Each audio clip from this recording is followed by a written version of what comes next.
Qubada çayın üzərindəki yararsız körpü kənd sakinlərini rayondan təcrid olunmuş vəziyyətə salıb. Hətta iş o yerə çatıb ki, xəstə uzaq məsafəni xərəkdə daşınaraq təcili tibbi yardım avtomobilinə çatdırılır. Quba rayonunun Rustov İnzibati ərazi dairəsinin Kartaş yaşayış məntəqəsində illərdir ki, bu mövcud problem öz həllini tapmır. Sakinlər çayın üzərindən keçmək üçün kənd sakinləri tərəfindən kustar üsulla hazırlanmış taxta körpüdən istifadə etməyə məcburdular. Bu isə çayın bir tərəfindən digər yaşayış məntəqəsinə keçidi həm təhlükəli edir, həm də ki, onların gündəlik həyatını çətinləşdirir. Sakinlər qeyd edir ki, aidiyyatı qurumlara dəfələrlə müraciət olunmasına baxmayaraq, məsələ ilə əlaqədar heç bir tədbir görülməyib. Mövcud vəziyyətə əsasən məktəblilərin qonşu kənd Pirvahid kəndindəki məktəbə getməsi də mümkün deyil. Artıq onlar 10 gündən çoxdur ki, məktəbə gedə bilmirlər. Keçmək istedim bu dəqiqə, o yana keçə bilmədim. Yıxılıb qaldım körpünün üstündə. Bəlkə heç kişi xeylağa gəlməsəydi, görməsəydi məni, yıxılıb qalacaqdıq hələ orada. Biz də yazığı, biz də insanıq da.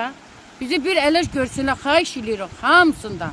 Bizim vəziyyətimiz pisdir. Körpüdən ötürü oğullarımız, uşaqlarımız, xəstəmiz, böyüyümüz, kiçikimiz bu körpüdən keçə bilmir. 2 il bundan qabaq çəkiliş gəlmişdi. Mən körpünü tuta-tuta çıxmışam. Hələ o ki var, bu vaxta kimi qalıb. Bizim yolumuz yoxdur. Yəni, əsasən körpü. Yəni, körpümüz olmadığına görə maşınlarımız o payda qalır.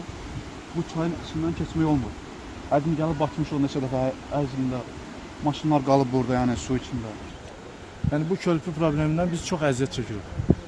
Yəni, bizim xəstəmiz, uşaqlarımız, yaşlılarımız bu körpüdən əziyyət çəkir. Çünki bizim çıxış yolumuz bu körpüdür. Məsələ ilə bağlı Rustov Bələdiyyəsinin sədri Aydın Kazımov müsahibəsində qeyd etdi ki, əraziyə baxış keçirilmiş. Həmin ərazidə avtomobil körpüsü qoyulması üçün tərəfimizdən və Fövqəladə Hallar Komissiyası tərəfindən baxış keçirilmiş.